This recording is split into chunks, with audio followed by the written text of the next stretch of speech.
नमस्ते, स्वागत है आपका। मैं आशीष शुक्ला हूं और आज मैं हूं बीएचयू में। यह जो मेरे पीछे आप कैंपस देख रहे हैं, यह बीएचयू का ट्रामा सेंटर है। आप देखिए, ट्रामा सेंटर एवं सुपर स्पेशलिटी चिकित्सालय काशी हिंदू विश्वविद्यालय। माने आपातकालीन किसी भी तरह की स्थिति में, यानी किसी भी एक्सीडेंटल केस में जब मरीज जो है लाया जाता है तो वो यहीं लाया जाता है। अच्छी बात यह है कि 2015 में इसका उद्घाटन हुआ था और उत्तर प्रदेश में एक बड़े स्तर का यह चिकित्सालय है जिसका नाम उत्तर प्रदेश के साथ साथ बिहार, मध्य प्रदेश और आसपास के जो राज्य हैं उसमें बड़े गर्व के साथ लिया जाता है। आपको जैसा पता है कि मेडिकल कॉलेजों में बीएचयू का अपना स्थान है, लेकिन ट्रामा सेंटर और खास करके ट्रामा सेंटर की जो अत्याधुनिक सुविधाएं हैं वह पूरे प्रदेश में ही नहीं बल्कि देश में जो है वो एक गर्व की अनुभूति के साथ देखा जाता है। आज मैं बीएचयू के ट्रामा सेंटर में जिसकी बात करने आया हूं उसका नाम है ओपन इमरजेंसी। ये हमारे साथ रफीक जी हैं और ज्योति जी हैं जो हमें इस ओपन इमरजेंसी की जो सुविधाएं हैं उसके बारे में बताएंगे। स्वागत है आप दोनों का।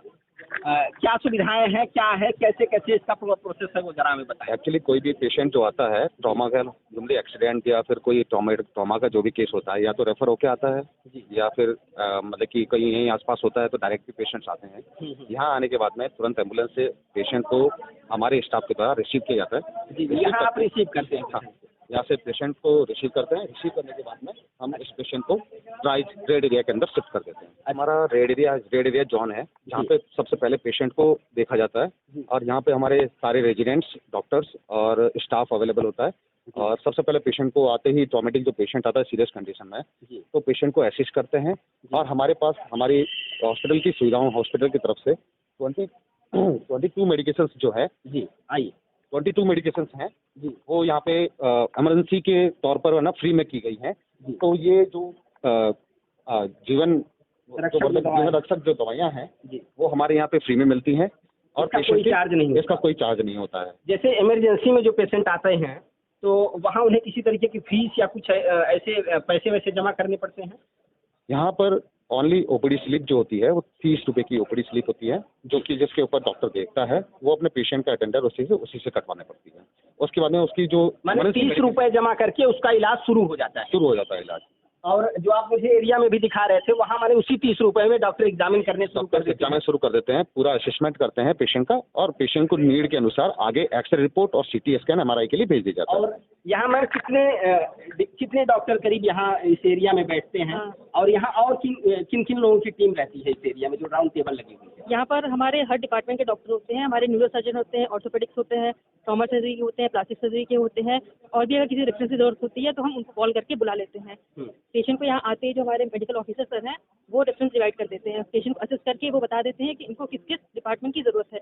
उसके अकॉर्डिंग जितने भी डॉक्टर्स यहाँ बैठे होते हैं वो उनको ट्रीटमेंट को एग्जामिन करने के बाद जब भेजा जाता है तो यहीं से रिपोर्ट मिलती है। मैं ज्योति मैम से फिर पूछूंगा कि यहाँ क्या सुविधाएं हैं। जी मैम। यहाँ पे आप सब लोग देख सकते हैं कि हमारे पास बहुत सारी सुविधाएं हैं, जैसे कि सिटी स्कैन है, एमआरआई है, यहाँ पे टीडी तो होता है, यूएसजी होता है, एक्सरे होता है। तो ये सब हमें वहाँ पे मेडिकल ऑफिसर्स जो होते हैं वो हमें बता कर भेज, वो पेशेंट को बता के, अटेंडर को बता के भेजते हैं कि क्या उनको किस डायग्नोसिस की जरूरत है। तो वो सारी सुविधाएं उनको यहीं मिल जाती है, तो उनको कहीं बाहर जाने की जरूरत नहीं पड़ती है। तो यहाँ कितना समय, यहाँ रिपोर्ट आने में कितना समय लग जाता है? वो तुरंत मिल जाता है। जैसे वो सिटी स्कैन एक्सरे करा के जाते हैं उनको 10 मिनट के बाद रिपोर्ट तुरंत मिल जाता है। मान रिपोर्ट 10 मिनट में ही रिपोर्ट लेके वापस रेडी जोन में जाते हैं। वहाँ पे डॉक्टर डिसाइड करते हैं, डॉक्टर्स टीम जो होती है वो डिसाइड करती है कि क्या ऑपरेबल है या ऑपरेबल नहीं है। अगर वो ऑपरेशन के लायक होता है तो उस पेशेंट को वापस ऑपरेशन थिएटर में शिफ्ट किया जाता है और ऑपरेशन थिएटर की जरूरत नहीं है और उसको ऑपरेशन की जरूरत नहीं है तो पेशेंट को हम नियर बाई वार्ड में शिफ्ट कर देते हैं। उसी पेशेंट को नियर बाई वार्ड में शिफ्ट कर देते हैं। इस समय मैं बीएचयू के ट्रामा सेंटर के मॉडल लैब में हूँ जहाँ की तमाम तरह की जो जांचें हैं वो की जाती हैं और पेशेंट को इसी रिपोर्ट के आधार पर उनका जो है वो आगे इलाज किया जाता है। जो भी जांच एडवाइस की जाती है उसको हमको करना होता है, जिसमें एक सीबीसी की मशीन है। अच्छा। जिसमें सीबीसी की जांच होती है। ठीक है। उसके बाद आप ये जो बड़ी वाली मशीन देख रहे हैं इसमें एक ये पोर्शन है इम्यूनोलॉजी का है, ये बायोकेमिस्ट्री का पोर्शन है। अच्छा, ये वाला पोर्शन? जी, ये वाला बायोकेमिस्ट्री है, ये है इम्यूनोलॉजी। और सबसे आगे जो है ये रोबोटिक, ये हैंडलर है, सैंपल हैंडलर है। ये पूरा रोबोटिक बेस पे है। इसमें कम से कम नहीं तो करीबन 70 से 80 पैरामीटर टेस्ट होते हैं। तो जब प्रोग्राम सेट करेंगे तो अपने आप यहाँ रोबोटिक आर्म है जो कि जा करके उसको रीड करेगा, उसमें क्या क्या जांचें हैं वो उसको निर्धारित करेगा और रिलेवेंट जगह पर उसको भेज देगा। टेस्ट होने के बाद फिर वो अपने आप LIS सिस्टम के माध्यम से उसकी रिपोर्ट इस कंप्यूटर पे आ जाएगी, परामर्श करेंगे, उसके बाद फिर इस रिपोर्ट को रिलीज कर दिया जाएगा जी। रिलीज करने के बाद फिर रिपोर्ट जो है प्रिंट करके पेशेंट को देने के लिए एलिजिबल हो जाती है। ट्रॉमा से संबंधित सारे प्रकार की जांच करते हैं, जिसमें कि हीमेटोलॉजिकल जांचें हो गई, बायोकेमिस्ट्री की हो गई। बायोकेमिस्ट्री एक अपने में एक बड़ा पैरामीटर है, जिसमें लीवर प्रोफाइल हो गया, किडनी प्रोफाइल हो गया, थायराइड प्रोफाइल हो गया और यूरिक एसिड हो गया, लिपिड प्रोफाइल। मतलब आप गिन नहीं सकते, आप लिस्ट में देखेंगे तो आपको उसमें आप अंदाजा हो जाएगा। सर रिपोर्ट कितनी देर में करीब मिल जाती है? सर रिपोर्ट है कि लेबोरेटरी में सैंपल पहुंचने के विदिन 2 आवर हम रिपोर्ट दे सकते हैं। सैंपल हमारे लेबोरेटरी में रिसीव होते ही जैसे ही हम मशीन में डालते हैं तो मशीन 1-2 घंटे में उसका जांच कर देती है। फिर उसको वैलिडेशन और ऑथेंटिकेशन करने में जो हमारा समय लगता है वही एक्स्ट्रा टाइम होता है। वो करने के बाद मतलब आप समझ लीजिए कि मैक्सिमम 2.5 आवर में हम रिपोर्ट इशू कर सकते हैं। इसके बारे में प्लीज बताएं। जी, ये हमारा ब्लड बैंक, इसका लाइसेंस 2019 में हुआ था जी। और अभी हमारे पास जो फैसिलिटी है, हम केवल होल ब्लड दे सकते हैं जी। प्लाज्मा और प्लेटलेट हम नहीं दे पा रहे हैं, जी। जिसके लिए हमारे प्रोफेसर इंचार्ज साहब जो है कई महीनों से लगे हुए हैं, हम भी लगे हुए हैं और हो सकता है कि आने वाले 15-20 दिन के अंदर हम कंपोनेंट सेपरेशन की फैसिलिटी भी चालू कर सकें। तो इसी से सैंपल जो आता है, मान लीजिए देखिए इस रूप में सैंपल वायल्स में आएंगे, उसको हम स्लाइड में उसका टेस्ट करेंगे। टेस्ट करने के बाद फिर हम क्रॉस मैच होने के बाद उसको इशू करते हैं। ये हमारा डोनर एरिया है। ठीक है। डोनर एरिया में जैसे होता है कि जिसको खून की ज़रूरत है तो वो फॉर्म लेकर आएगा और हम कोशिश करते हैं यदि उनके साथ में लोग हो तो उनसे डोनेशन मिल जाए ताकि अगले पेशेंट के लिए ज़रूरत पूरी हो सके। तो हम उनसे लिखते हैं कि हमारी ओर से मतलब हम लोग एक भी पैसा नहीं लेते हैं। ब्लड बैंक ट्रॉमा सेंटर किसी भी पेशेंट के ब्लड के लिए किसी से एक पैसा नहीं लेता है। इस पे चार्ज 0 मेंशन है। थाना मोहम्मदाबाद, जिला गाजीपुर। किसे लेके आए हैं? अपने पिताजी का ट्रेन से पैर कट गया था। 4 तारीख को सुबह सेनानी से में चढ़ रहे थे, उसी में वो गिर गए।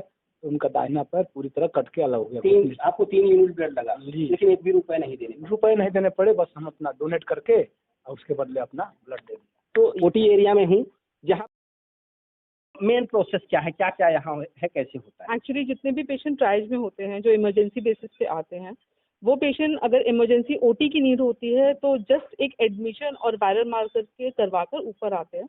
और हमारे पास 28 मेडिसिन है एनेस्थीसिया के, और सारे ऑपरेशन के, ऑलमोस्ट सारे ऑपरेशन के जितने भी मटेरियल हैं, जो फीचर्स हुए हैं और जितने भी इंजेक्शंस हैं, जितने भी सामान है हमारे पास, वो सारा प्रोवाइड किया जाता है यहाँ पे पेशेंट को। तो जो 28 मेडिसिन है, क्या उसके कोई चार्ज वार्ज भी लगते हैं? जी नहीं, उसके कोई चार्जेस नहीं है, वो बिल्कुल फ्री ऑफ कॉस्ट है यहाँ पर। अच्छा, ये जो आपका ओटी एरिया है, इसमें कितने डिपार्टमेंट हैं? यहाँ पे ओटी में एक तो ओटी है हमारे पास, इलेक्टिव ओटीज है, उसके बाद हमारे पास पोस्ट ऑप होता है। अच्छा, टोटल इसमें जो है 4-5 कुछ ऐसे हैं? जी हाँ, यहाँ पे टोटल 17 ओटी हैं, जिसमें से 4 ओटी इमरजेंसी है, 13 ओटी इलेक्टिव है, जहाँ पर हम प्लान्ड केस करते हैं। उसके बाद ओटी होने के बाद पेशेंट की कंडीशन जब तक स्टेबल नहीं हो जाती, हम उसको पोस्ट ऑप में शिफ्ट करते हैं। और पेशेंट की कंडीशन के अकॉर्डिंग अगर पेशेंट बहुत ज़्यादा स्टेबल है, ठीक है, तो उसको वार्ड में शिफ्ट किया जाता है, नहीं तो आईसीयू में शिफ्ट किया जाता है। जो ये ओटी की एरिया जिसमें 17 ओटी आप बता रहे हैं, क्या इसमें भी कुछ अलग अलग डिपार्टमेंट हैं? जी हाँ, उसमें ऑर्थो है, प्लास्टिक है, जनरल सर्जरी है, न्यूरो डिपार्टमेंट है जी। और ओएमएफएस है डेंटल वालों का, वो भी इंक्लूडेड है। जो पेशेंट आते हैं मैम, क्या ऐसा लग रहा है कि किसी ओटी में भी किसी और नए तरह के पेशेंट आ रहे हैं जिनकी ओटी की जरूरत हो रही है इन 5 के अलावा? ऑलमोस्ट नहीं, बस माइनर सी जैसे बायोप्सी वगैरह कुछ करना होता है तो उसके लिए वो पेशेंट आते हैं, बाकी तो सारे क्रिटिकल में ही आते हैं। ऐसा कोई ओटी में नया डेवलपमेंट आपके यहाँ अभी हो रहा है? जी हाँ, पहले हमारे पास 13 ओटी थी, अभी 17 ओटी बन गई है, 4 ओटी और एक्स्ट्रा बनी है हमारे पास। और मेडिसिन हमारे पास हैं, पूरे इक्विपमेंट हैं, और ज़्यादा अच्छे इक्विपमेंट आए हैं पहले से।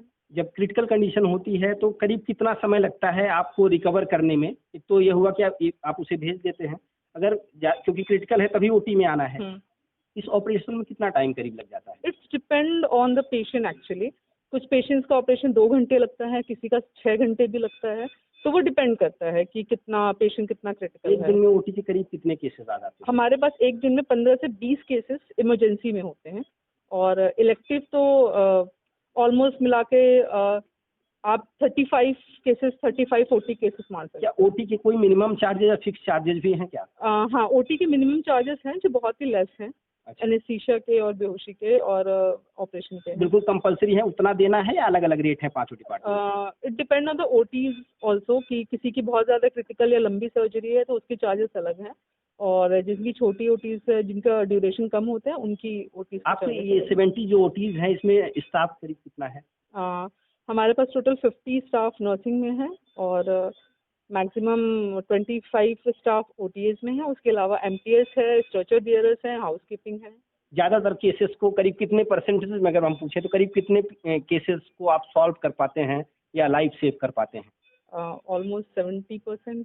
70%। तो ये हमारे साथ दीपा मैम थी जो कि इस ओटी का हिस्सा है। सीरियस हो जाते हैं तो उनको बेड चाहिए होता है, तो उसमें क्या होता है कि हमारे यहाँ उसको बेड दिया जाता है, ठीक है। और जैसे कोई एक्सीडेंटल केस आता है तो नीचे रेड एरिया में उसको एडमिट किया जाता है, तो उसकी कंडीशन देखने के बाद उसको, जैसे अगर क्रिटिकल है तो उसको नीचे से जो हमारे एमओ है वो ऊपर उसको भेज देते हैं कि इसको आईसीयू की ज़रूरत है तो उसको ऊपर ले लीजिए। तो इस तरह से बेड का अरेंज होता है यहाँ पे, और क्रिटिकल पेशेंट जो जिनको बेड की एकदम ज़रूरत है उनको दिया जाता है। तो इस समय मैं ट्रामा सेंटर का जो आखिरी पड़ाव है ट्रीटमेंट का, मैं वहाँ पहुँच चुका हूँ।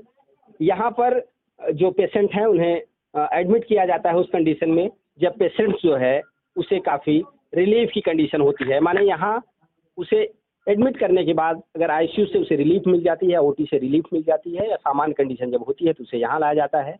यहाँ डॉक्टरों की देखरेख में 1 दिन 2 दिन 4 दिन रखने के बाद पेशेंट्स को यहीं से छोड़ दिया जाता है, माने पेशेंट स्वस्थ हो जाता है।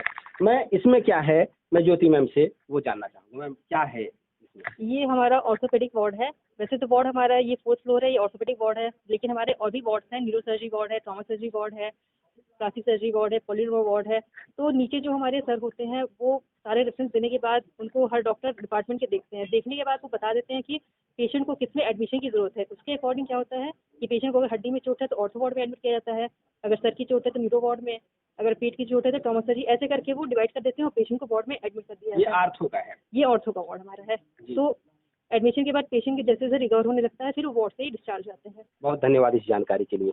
तो ये हमारे साथ ज्योति मैम थी जो कि ओपन इमरजेंसी के बारे में हमें लगातार बता रही थी। कई सारे डिपार्टमेंट्स, कई सारे जो है वो ट्रीटमेंट के जो प्लान हैं, उन सारी योजनाओं को लेकर के कैसे यहाँ पर काम हो रहा है, और एक क्रिटिकल कंडीशन में, आपातकालीन जो है कंडीशन में मरीज को बचाने के लिए बीएचयू का ट्रामा सेंटर कितनी जद्दोजहद कर रहा है, कितनी सुविधाएं यहाँ प्रदान कर रहा है, कितनी मॉडर्न टेक्नोलॉजी काम कर रही हैं, इन सारों पर मैंने बात किया और आपको बताने की कोशिश की।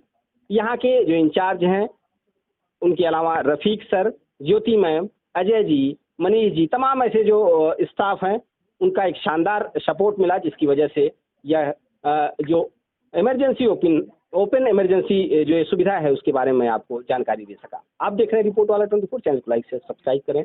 नमस्कार, धन्यवाद।